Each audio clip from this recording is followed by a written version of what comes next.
before we start, I don't know if you're gonna be able to see, but my friend Ash did my mehndi, and it looks so pretty. This is my favorite finger. I love the little flowers, and this one's really cool too, with all the swirlies. And it just looks so pretty, and the little dots, and how do I show you my thumb? But my thumb looks so cool too, and it's so pretty. I love it so much. That's all I needed to get out of the way before starting.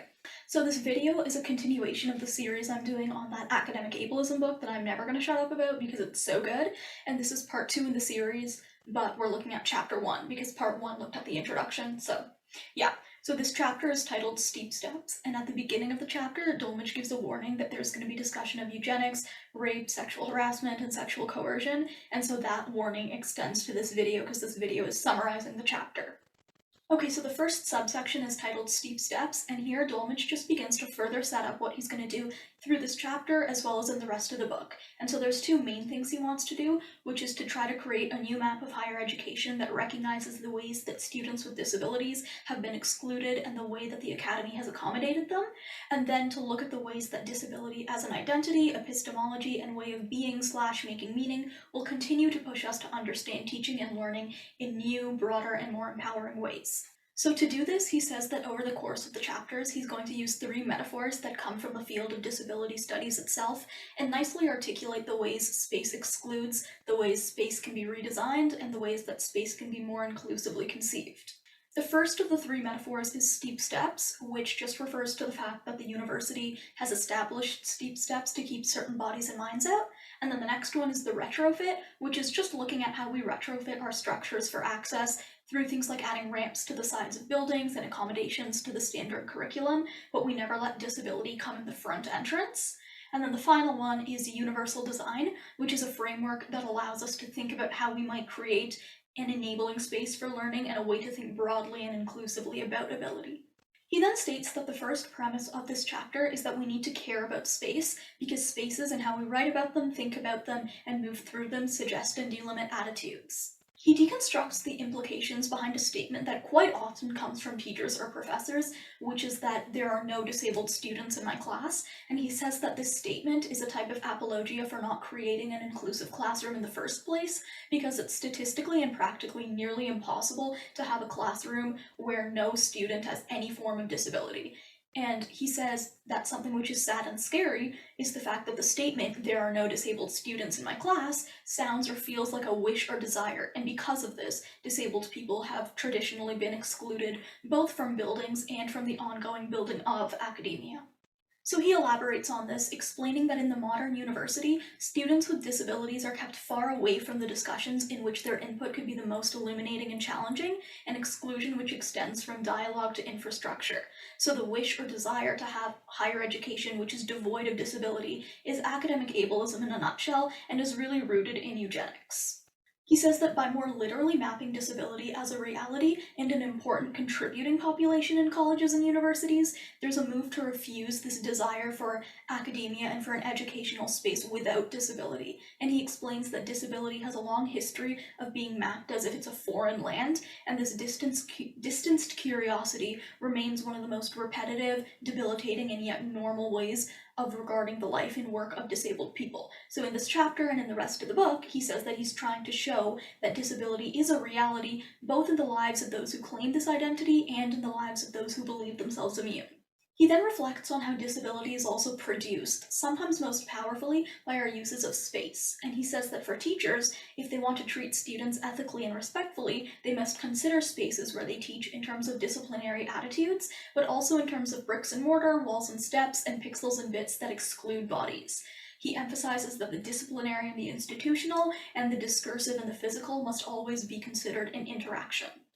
He ends this section by arguing that when we analyze this issue, we need to start with the topic of exclusion because academic ableism leads us to believe that there are some specific bodies and minds that don't have a right to the university or don't deserve to be at the university, and so the connected feeling is that the spaces and architectures of the university have been and should continue to be designed to filter out certain bodies and minds, and the spatial metaphor for this process is the steep steps.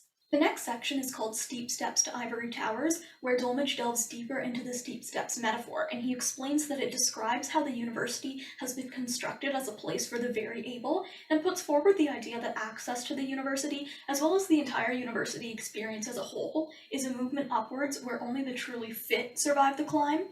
And these steps physically and figuratively lead to the Ivory Tower, which is built upon ideals and standards, an identity that the university has historically embraced. He explains that how we want to understand ourselves affects how we construct and experience space, and so the way that we think of ourselves is projected onto our classroom space.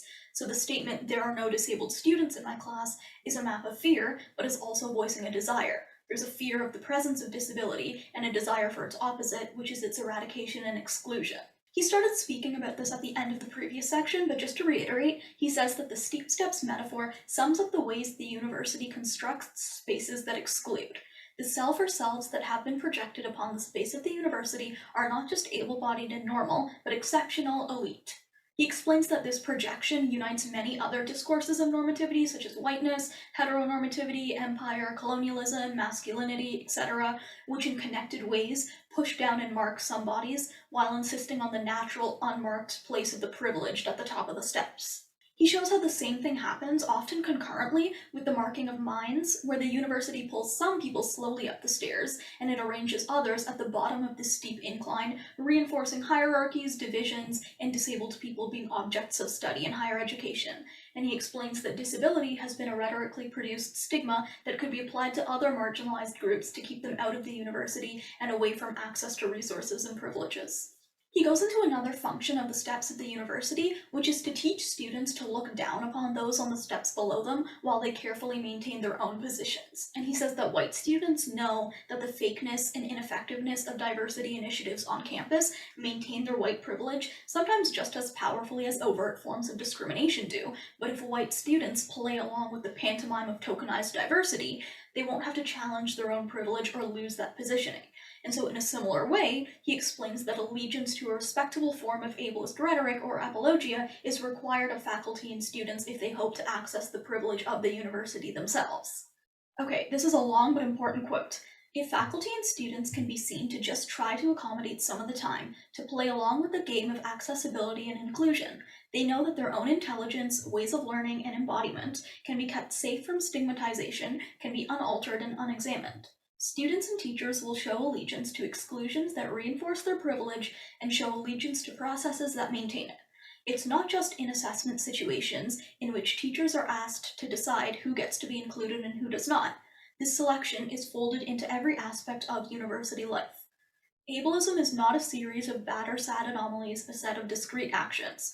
It is a rhetoric in the fullest sense of the word, gestural, social, architectural, duplicitous and plain, malleable and immovable. And it requires agents. It requires actions and intentional inaction. In the previous parts of this subsection, the focus has been on steep steps, but here he also begins to talk about other elements like gates, and he explains that using gates as an ideological foci or the main visual focus of college architecture has traditionally ensured that we'll view the university as set apart from society. And so college gates keep the public out and the elite in, and urge us to understand academia as a space to protect and as a space to be secured. And he then shows how this securing leads to discipline in the form of campus bans for students with mental illnesses or psychological disabilities, and just a general trajectory towards removal of students who do not fit in because they have a medical diagnosis. Now, this next point really stood out to me. He highlights how disabled students are consistently removed from or denied access to these institutional settings, but at the same time, schools fail to protect students from their sexual assailants on campus. And so, in other words, in a world where sexual assault is normal, but Asperger is not, a rapist is not subject to this trajectory towards removal, but a student with ASD is. As he explains, the ongoing policing of the inside and the outside of education ensures a state of campus security that almost always plays itself out on a certain set of bodies, and the university is most interested in protecting itself and its reputation. He states, staying silent about harassment and rape, squashing negative press, these things are done to protect education and educators, who we assume to be good. But these moves put students in danger, constructing every student as a possible threat to the reputation of the school. So this extends to the legalization of the accommodation process for disabled students. The student is seen as someone who must be prevented from suing the school and is in this part already a liability. And so he argues that the campus ostensibly gets walled off to protect students, protecting, prolonging, and providing grounds for practices of surveillance and segmentation that would never be allowed in the real world. And further, he shows that the university hides ableism behind idealism. He closes off this subsection by saying that the gates, towers, and steep steps should make us understand how deeply these architectural investments imprint educational attitudes. Who gets kept out, who and what gets held carefully within, and what conduct can be excused, what rights can be suspended on campus. So the third subsection is called Eugenic Mergers, and he says that to understand the contemporary state of campus security, which was gone through in the previous section, we have to connect to the longer history of academia in the early to mid-1800s, when institutions and asylums were tied together. Now, I won't get into this, but here he just goes through some of the eugenic experiments that were carried out at these universities and the unmarked graves that were found there. And regarding this, he states, "Perhaps the most perverse instantiation of the logic of the steep steps we might hope to find is revealed. We continue to actually build universities in service of and on top of the history of eugenics, lifting some bodies upwards towards privilege upon the footings of segregation and oppression." Dolmage then goes through the difference between negative and positive eugenics, and obviously all eugenics is negative, but you'll see what he means. So he explains that places like the Oxford Retreat were labs for the development of negative eugenics, the destruction of supposedly inferior stock through isolation and sterilization, while Miami University and other colleges might be seen as an arena for positive eugenics, the propagation of supposedly superior stock.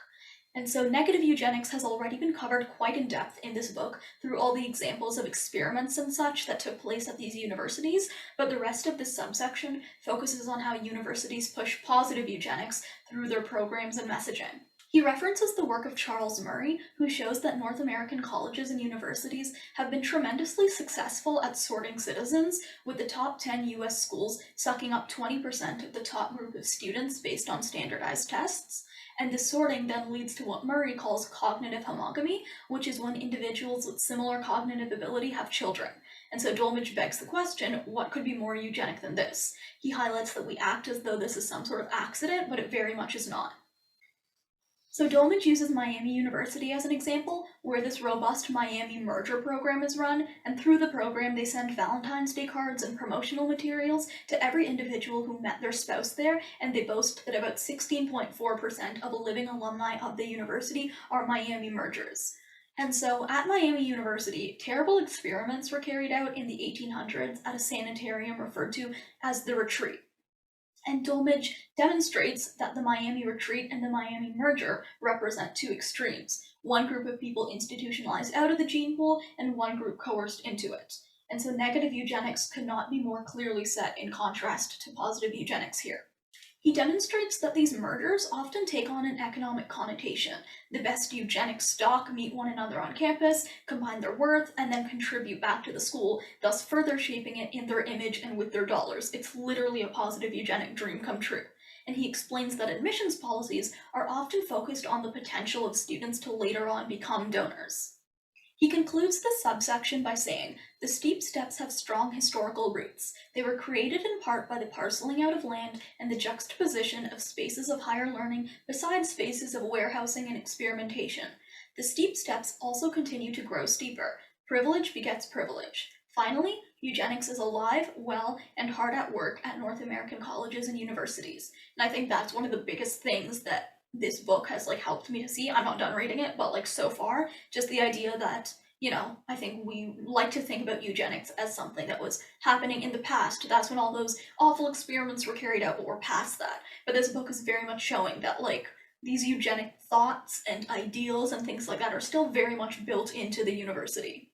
So in the next section, which is titled Building Disability, Dolmage explains that academia exhibits and perpetuates a form of structural ableism, which, like structural racism, has to be seen as a series of entrenched structures, not just the action of an individual or individuals. So we have to understand that because of these pervasive structures, we live in a society that resists efforts to ameliorate or get rid of ableism. He brings into focus the reality of how disabled bodies are seen as barriers to able-bodied life through the ableist language of an accommodation. because able-bodied people have all the things that they fall short with, all the skills or the tasks that they're never going to master, but when disabled folks say, these are the things I need in order to do my very best, it's labeled as an accommodation. And accommodation is thought of as something that always needs to be created, something that has a cost, which underlines the inherent inaccessibility of nearly all of society, because seemingly nothing's ever designed to be accessible in the first place. So this week I was reflecting a lot on this idea of accommodation as cost as it relates to YouTube as a platform, because when it comes to captioning, accommodation is quite literally a cost thing. Like, the bigger YouTubers with larger platforms will pay someone to add captioning in so that their content is more accessible, but what does it say about YouTube as a platform overall, that it's structured in such a way where consistent accessibility only seems feasible for big channels who are paying someone and it's not built into the platform itself?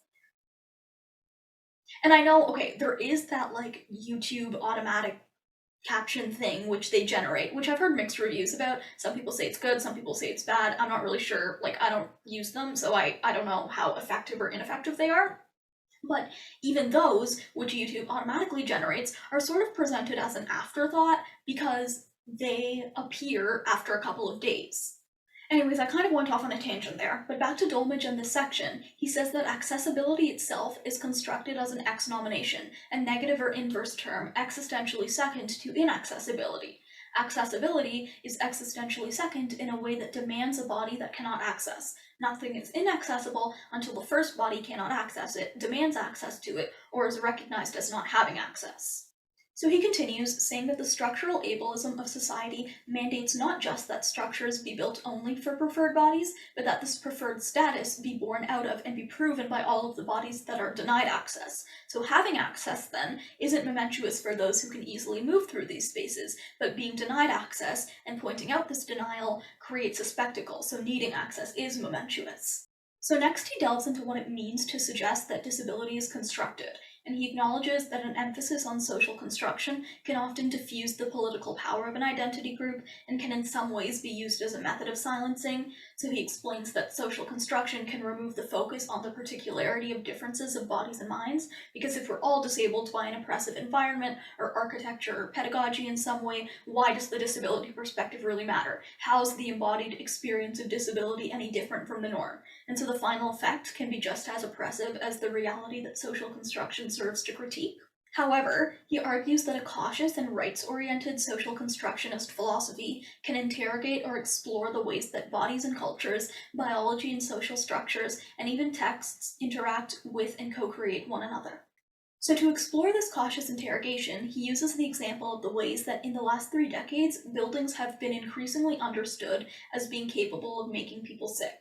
And so sick buildings were made possible by certain economic conditions. Architects could create airtight and efficient buildings with open floor plans because of conditions of relative privilege and luxury, but these airtight buildings also circulated toxins. And so he explains that the creation of sick buildings is an example of the ways that architecture can actually disable. And he goes on, saying that the phenomena of sick buildings became a drama of perceptibility and imperceptibility, a constant debate about is it real or not, a debate which connects both directly and metaphorically to academic ableism. His first point on this topic is that many universities contain physically sick buildings. And so, for example, the music building at my university has asbestos in the ceiling, and they have these fun little stickers everywhere to let you know that as you're just chilling, practicing, doing whatever in this building, you're being exposed to asbestos and you're heightening your chances of getting lung cancer in the future. So that's super fun and fresh. I don't know if that's entirely accurate. I may be just being dramatic. I think asbestos in the ceiling is only harmful if it's like free floating or something. Nobody knows whether it's free floating or not. Would they tell us if it was? I don't know if they would. His next point is that the power dynamics around the ways that college campuses make students sick are also similar in many ways to the power dynamics around how college campuses disable. It's not just the sickness of the buildings that's a human product, it's also the very difficulty of exposing this sickness that's the result of intentional action. He states, "We can say that illness and disability are constructed by these buildings very literally, yet who claims this construction matters, as does the fact that college processes are designed to deny claims of sickness and disability or to deny responsibility for them. What does it mean to suggest that disability is in part socially constructed? In one sense, it means that those who expose these realities might be blamed for them or disbelieved as the university secures itself." He concludes this section by saying that the social construction of disability on campus often mandates that disability only exist as a negative, private, individual failure. Very little real space is made for the building of coalitional, collective, or interdependent disability politics. Moreover, the university can never be viewed as the space responsible for causing disability. Disability had to exist prior, has to remain external to, and has to be remedied according to the arm's length accommodations of a blameless and secure academic institution. After talking about the sickness model of education, Dolmage now explores the wellness model in this next section, where he shows how we can draw a sort of straight line from eugenic mental hygiene and physical fitness tests to their existence as promotional programs, to family life education programs, to wellness initiatives. And so such programs currently offload the responsibility for wellness onto individual students and teachers. He explains that the programs often sync with mental health awareness on campus, though they are the same programs that often refuse to address mental illness as a systemic issue, as something caused by the college or university, and they definitely refuse to address mental disability. And so these programs also don't attempt to address structural ableism and the educational construction of disability. So this next section made me think of Luana's comment on my first video. So Dolmage says that these programs tend to be placed where psychologists can gather large amounts of data from a captive population, which is why so many wellness programs are helmed by psychologists or run out of psychology departments. And he goes through the history of this, explaining that in the 1930s and 40s, when university health service type things were becoming popular, in order to obtain funding for these health services, physicians and administrators also relied on the help of faculty whose research intersected with aspects of the student physical examination. And so the provision of health services in the interests of students thus blurred with the use of students as captive research subjects. Now, Dolmage acknowledges that these programs are no longer explicitly mandatory unless you're forced to sign an agreement, but says that physicians and scientists on campus likely study student wellness and publish about wellness without ever asking for student consent. He argues that wellness programs might be defined as contemporary opportunity structures for forms of eugenic thinking. A university-wide program harnessing the communications and PR power of the school can be a particularly powerful, authoritative, legitimizing opportunity structure. So in this case, the focus on wellness might provide the rhetorical conditions in which eugenic ideas about who is and isn't fit for college or university can germinate and grow. He continues, saying that the euphemism wellness also works rhetorically to demand that we do not discuss disability, especially mental illness or mental disability or madness. And so we now have a growing industry of professionals working to minimize and hide disability on campuses, but the idea of wellness has also had an invasive effect, working its way into all aspects of university life. He demonstrates that wellness is a theme which pervades the university through awareness days, exercise-a-thons, special yoga classes, the use of university-wide health statistics by researchers, and so on. And so my university likes to avoid the suicide problem and thinks that a day of therapy dogs is going to fix our campus mental health crisis. Yay! And so he says that in the sickness model, we're unsure of exactly to what degree the university might be disabling, but the blame and the impact almost always falls on individuals to shoulder, while in the wellness model, we're all sure that we should be physically improving on campus, not talking about disability, and the burden is on the individual student to never be unwell. He ends off this section by highlighting one of the impossible challenges of academic ableism, not just to recognize where and how ableism happens, but to ask what the impact will be of exposing it, what the cost might be of assigning blame, what the forces are that make it imperceptible, what the euphemisms are that disguise it, and how it comes to be normalized and even valorized within academia. He then asks a series of questions. What if higher education isn't creating knowledge and ability, but is instead systematically disabling? What if higher education constructs both knowledge and disability? What if these constructions rely on one another? And finally, if disability is in part socially constructed by academia, how do we feature and highlight the constructions that make space for agency, community, solidarity, and resilience? In the next section, Climbing the Steep Steps, Dolmage emphasizes that disabled people have been fighting against academic ableism for decades, and he briefly goes over the disabled students movement at schools like Berkeley in the 1970s, explaining that it was part of a large ideological and demographic shift, and just goes through the social context of that. He reiterates that the central tenets of the disability rights movement have been pride in disability identity, collective self-representation, and a concentrated effort to remove barriers to access, perhaps most remarkably those barriers that have kept people with disabilities out of social institutions like universities.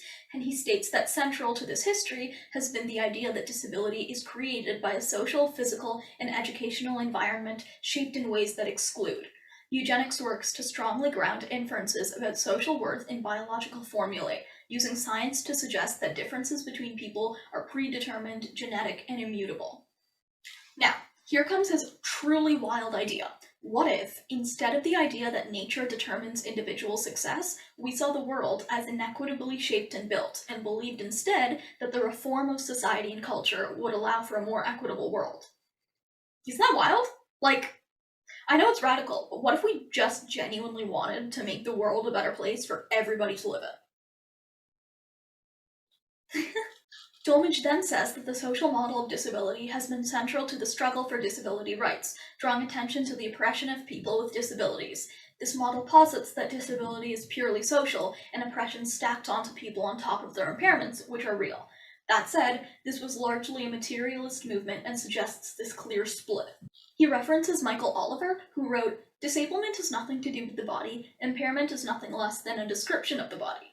Dolmage explains that this view, applied to education, follows the more hopeful model of universal education, which believes that anyone, given access, can learn, and more broadly suggests that the university is a place to elevate society based on the education of all of its citizens, rather than a place to sort society based on the education of the privileged few. He says that in the wake of the disability rights movement, the public began to understand disability as something that's at least partially a product of the inaccessible structure of attitudes and institutions. And it follows that when we can address the cultural oppression of people with disabilities, and when we can change the way our institutions are structured and operate, we can positively affect the lives of people with disabilities and all people, because we're all going to become disabled at some point in our lives. The final section is called Creating Steep Steps, and here Dolmage says that following the ADA and a fairly large public backlash against this act, access for people with disabilities is no longer seen primarily as a civil rights issue, but instead access is constructed as a matter of compliance, because the dominant terminology of the ADA is the idea of reasonable accommodation. And so this means that the reason of the medical and legal establishment decides upon which accommodations are to be made, and this is reproduced at the university level, where students with disabilities must catalog their deficits and then be granted access through a finite range of legally and institutionally sanctioned accommodations, doled out carefully by professors and instructors under pressure and circumscription of the law. He emphasizes that this dynamic forgets the eugenic history in which those in power within the university controlled the lives of people with disabilities, positioning themselves as the arbiters of ability. And he explains that this dynamic also asks us to continue to favor the educational philosophy that the university is a place to sort society based on the education of the deserving few, rather than as a place to elevate society based on the education of all of its citizens. He sort of summarizes the points brought up in the steep steps section with some added comments and insights, saying that making disability seem inimical to or out of place at the university has been a strategy used to shore up the identity of those invested in higher education, because if those who do not qualify can be vilified, marked out, and kept away, then those who make it up the stairs must deserve to.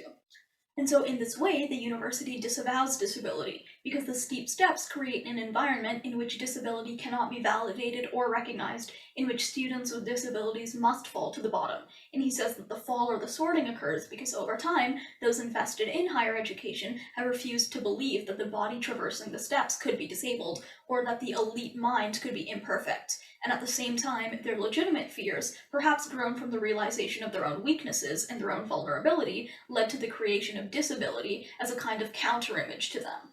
And so those labeled as morons, imbeciles, and idiots were both rhetorically and eugenically constructed by the fathers of higher education, and those individuals who were given these labels were also studied and researched. And so at the top of the steps were those who taught and studied at premier universities, and these people studied and experimented upon the bodies of those on the bottom steps. And so, of course, as Dolmage keeps emphasizing, the reality is that disability is always present because there's no perfect body or mind. He really pushes the point that we will all become disabled at some point in our lives, and so disavowing disability is really in nobody's best interest. And looking at teachers, he says that teachers recognize the diversity of the students they teach, but they must also recognize their roles within institutions, disciplines, and perhaps even personal pedagogical agendas in which they may seek to avoid and disavow the very idea of disability. A long quote from the end of this chapter that I want to highlight. We may like to believe that today, practices of eugenics have not only been rejected, but that they've also been corrected. Yet, the selectivity of this environment must continually be interrogated or questioned. We must all evaluate the ways in which we ourselves continue to decide which bodies and which minds will have access to the considerable resources, privileges, and advantages we have and we bestow. And as we ask this question, we must wonder whether what we have to offer is truly worthwhile if it translates into policies of exclusion, programs of incarceration, and reductive definitions of human worth. Interrogating the steep steps metaphor works to highlight not just how space and spatialization are exclusionary, but also the ways that the distance between hypothetical us and them, perhaps the able and the disabled, has a particular structure. So yeah, that's about it. There's a lot of good stuff in this chapter. I'm really trying my best to keep these videos as short as I possibly can, and I feel like I did so good with the first one being about half an hour, but I feel like they're just gonna keep getting longer and longer. I don't know how long this one is gonna end up being, but probably longer than half an hour, and like, there's just so much to say. I'm putting up the page ranges for the subsections, and some of these page ranges for the subsections are literally like 2 to 3 pages long, and there's still so much to say about them. And that's like part of what makes this book like difficult to read, kind of, just that there's so much good information packed into tiny little sections and there's so much to talk about. I know I said that I would split this series into sections based on chapters, but since there's so much to say for each chapter, I think I'm going to split it further. So the way I have it planned out right now, the series is probably going to end up being 9 videos long instead of 6, because I'll split 3 of the remaining 4 chapters that I have to film into 2 parts. If that made sense. I hope so. Anyways, the link to the site where you can access this book for free will be in the description box as always, and I will just say bye now so that this video can hopefully be as short as possible, even though it's still going to be really long. So, bye!